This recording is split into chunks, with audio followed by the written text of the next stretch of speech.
नमस्ते विद्यार्थी मित्रों, Silver Bells Mansarovar Palanpur school के ऑनलाइन एजुकेशन प्रोग्राम में आप सबका दिल से स्वागत है।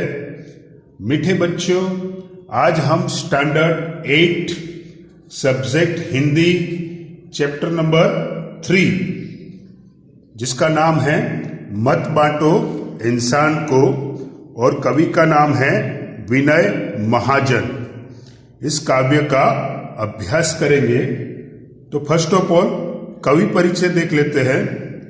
इस कविता में विनय महाजन जी ने मनुष्य को मिलजुल कर रहने की प्रेरणा दी है। मनुष्य को किसी भी भेदभाव में नहीं पड़ना चाहिए। हमें सभी भेदभाव को भुलाकर एकता की दृष्टि से इस संसार को देखना चाहिए। यह प्रकृति भी हमें निरंतर यही उपदेश देती है। इस कविता में एकता, मिलजुल कर रहना, समानता आदि मूल्य समाविष्ट है। तो बाल दोस्तों, संपूर्ण मानव जाति एक विशाल मानव परिवार है। सभी मनुष्य समान हैं। प्रकृति ने सबको एक जैसा बनाया है। वह सबके साथ एक जैसा व्यवहार करती है, परंतु यह बड़े दुख की बात है कि लोगों ने आपस में भेदभाव की दीवारें खड़ी कर ली है। इन्हीं भेदभाव के कारण दुनिया में अनेक प्रकार के संघर्ष होते हैं। प्रस्तुत कविता में कवि ने हमें भेदभाव भूलकर मिलजुल कर रहने की सीख दी है। तो बाल दोस्तों, आपने सुना होगा वसुधैव कुटुंबकम, सारा संसार हमारा परिवार है। परमात्मा ने आसमान एक बनाया, धरती एक बनाई, पानी एक जैसा बनाया, इंसान की धड़कन एक जैसी बनाई, इंसान की सांसें एक जैसी बनाई। लेकिन इंसान ऊंच नीच, गोरा काला, अमीर गरीब, इसके भेदभाव में से ऊपर ही नहीं उठता। इंसान ने सब कुछ बांट लिया है। तो यहां पर कवि कहते हैं कि इंसान को मत बांटो। आपने धरती बांट ली, सागर बांट लिया, अलग अलग देश की सरहद बना दी, लेकिन इंसान को मत बांटो। तो प्रस्तुत कविता जो है उसमें एकता, मिलजुल कर रहना और समानता आदि मूल्य समाविष्ट है। मतलब एकता, मिलजुल कर रहना, समानता, ये सारे मूल्य हमारी लाइफ में अप्लाई होने चाहिए। वसुधैव कुटुंबकम को हमें मानना चाहिए। पूरा संसार मेरा एक परिवार है, इसी भावना से हमको आगे बढ़ना चाहिए। और किसी भी प्रकार का भेदभाव, हमें खाली यही समझना है कि मैं इंसान हूं, मैं मनुष्य हूं। इसी तरह से सोचकर सबके साथ व्यवहार करना चाहिए। तो काव्य की शुरुआत करते हैं। मंदिर मस्जिद गिरजा घर ने बांट लिया भगवान को। मंदिर मस्जिद गिरजा घर ने बांट लिया भगवान को। धरती बांटी, सागर बांटा, मत बांटो इंसान को, मत बांटो इंसान को। तो यहां पर कवि कहना चाहते हैं, कवि दुनिया के लोगों से कहते हैं कि भगवान तो सबका एक ही है, परंतु तुमने मंदिर, मस्जिद, गिरजाघर आदि अलग अलग पूजा घर बनाकर भगवान का बंटवारा कर लिया है। इसी तरह अलग अलग देश बनाकर धरती भी बांट ली है। सागर के भी अलग अलग हिस्सों पर अधिकार कर लिया है। पर कम से कम इंसान को तुम मत बांटो, इंसान का बंटवारा मत करो।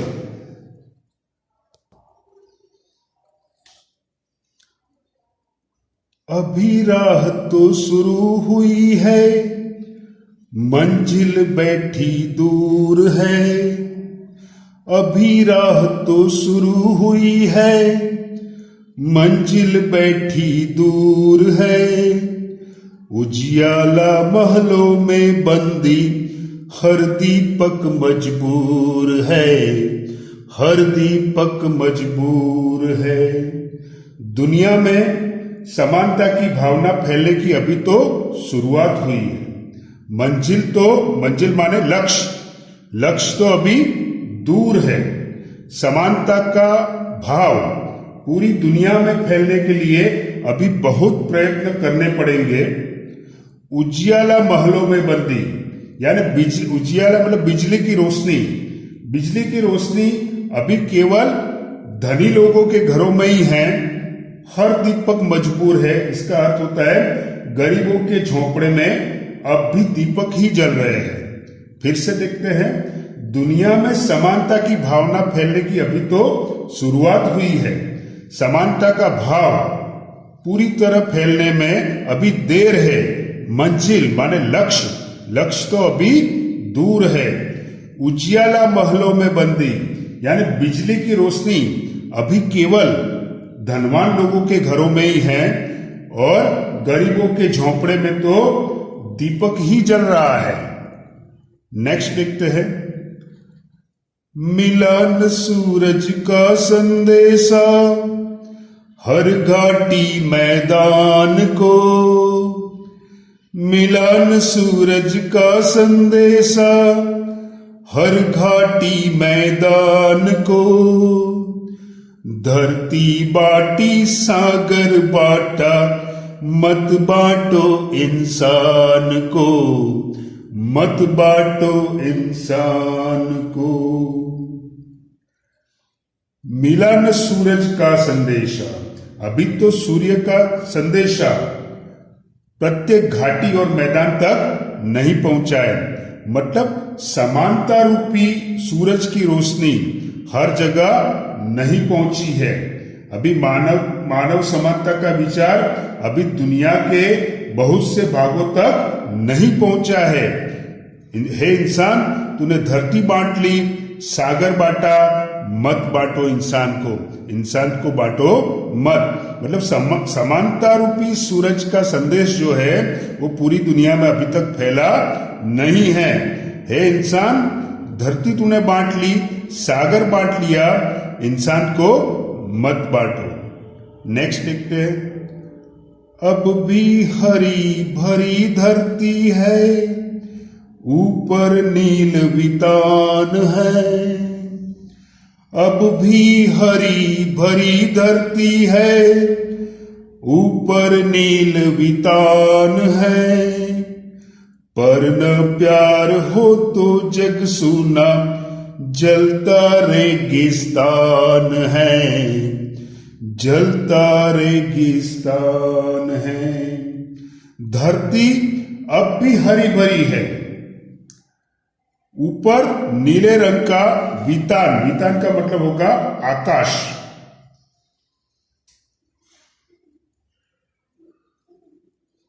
अंतरिक्ष, आकाश।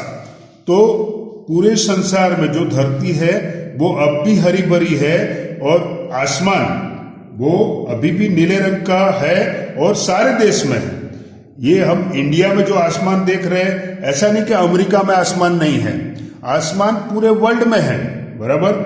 तो भगवान ने तो एक धरती ग्रह बनाया था, पृथ्वी ग्रह बनाया था, हमने उसको बांट लिया है। पर न प्यार हो तो जग सूना, अगर प्यार के बिना ये हरी भरी जो धरती है वो कैसी है, सुनी है, जलता रेगिस्तान है।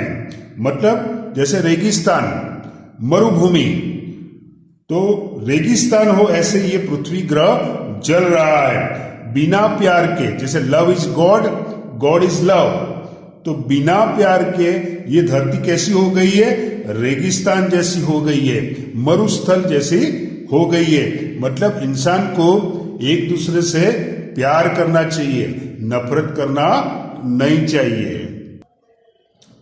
बाल दोस्तों, पेज नंबर 17, अभी प्यार का जल देना है हर प्यासी चट्टान को, अभी प्यार का जल देना है हर प्यासी चट्टान को, धरती बांटी सागर बांटा, मत बांटो इंसान को, मत बांटो इंसान को। तो यहां पर चट्टान मतलब शिला, चट्टान मतलब शिलाखंड या शिला।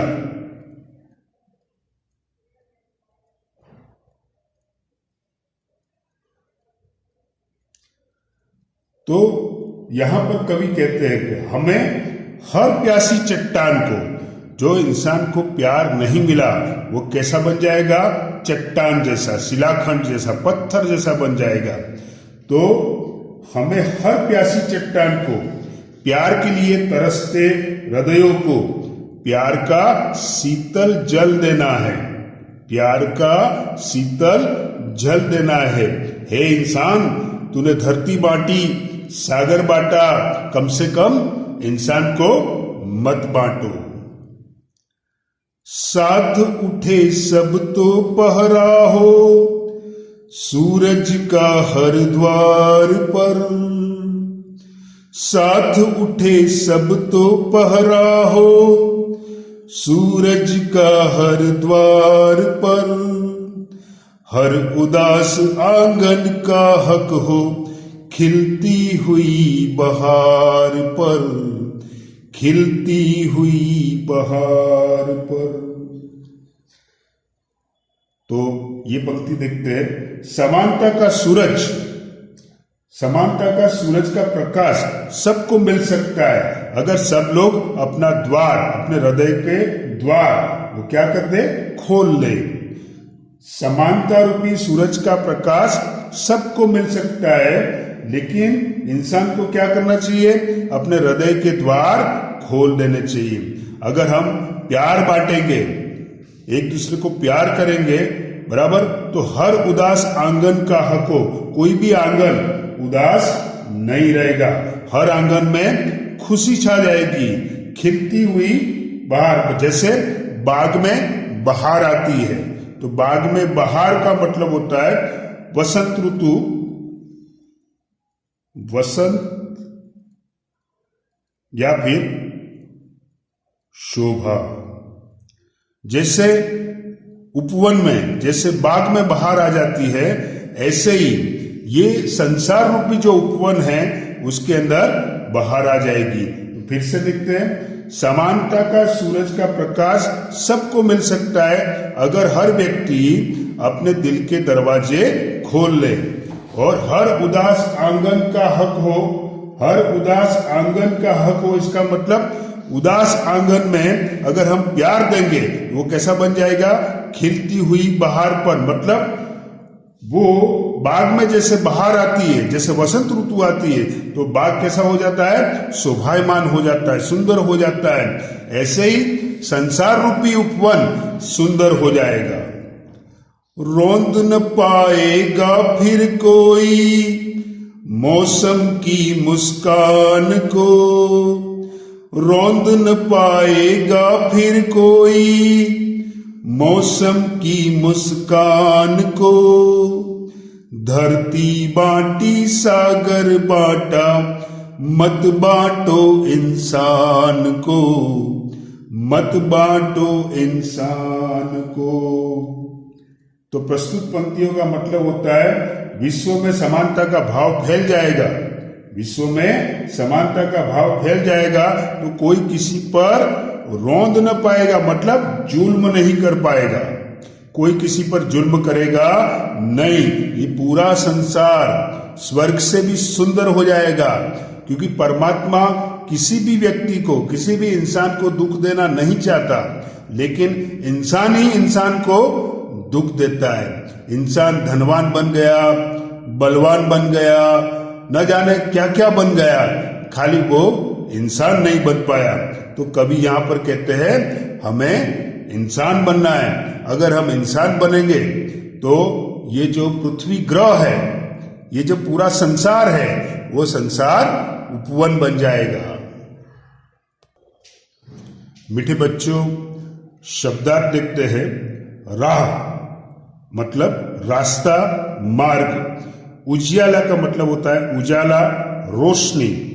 बंदी का मतलब होता है कैदी, गुलाम। वितान का मतलब होता है विस्तार, अवकाश या आकाश। चट्टान का अर्थ होता है शिलाखंड या बड़ा पत्थर। पहरा का मतलब होता है सुरक्षा, रखवाली। रोंदना का मतलब होता है कुचलना। मंजिल का अर्थ होता है लक्ष्य, गंतव्य स्थान। मजबूर का मतलब होता है विवश, असहाय। रेगिस्तान का मतलब होता है मरुस्थल। बांटना का मतलब होता है विभाजित करना, अलग अलग करना। घाटी का मतलब होता है दो पहाड़ों के बीच का समतल स्थान। आई रिपीट, घाटी मतलब दो पहाड़ों के बीच का समतल स्थान। और बहार का मतलब होता है सुखद वातावरण, शोभा और वसंत। अब देखो पेज नंबर 17 पर अभ्यास दिया है। अभ्यास में आपको क्वेश्चन नंबर 1 में 1, 2, 3 1, 2 और 3 लिखना है। क्वेश्चन नंबर 2 आपको लिखना नहीं है। उसके बाद क्वेश्चन नंबर 3, निम्नलिखित काव्य पंक्ति का भावार्थ बताइए, उसका आंसर आपको लिखना है। बाल दोस्तों, पेज नंबर 18 पर स्वाध्याय दिया हुआ है। स्वाध्याय में क्वेश्चन नंबर 1, प्रश्नों के उत्तर लिखिए। उसमें क्वेश्चन नंबर 1, 2, 3, 4 एंड 5 लिखना है। तो बाल दोस्तों, आपको उसकी पीडीएफ भी मिल जाएगी। आपको ये पोएम को गाना है, उसको समझना है और अपने जीवन में उसको अप्लाई करना है। मतलब कम से कम आपसे, हम अपने आप से शुरुआत करें कि कम से कम हम इंसान बने। और सागर बांटा धरती बांटी, लेकिन इंसान को बांटे नहीं। तो बाल दोस्तों, थैंक यू, आभार, धन्यवाद।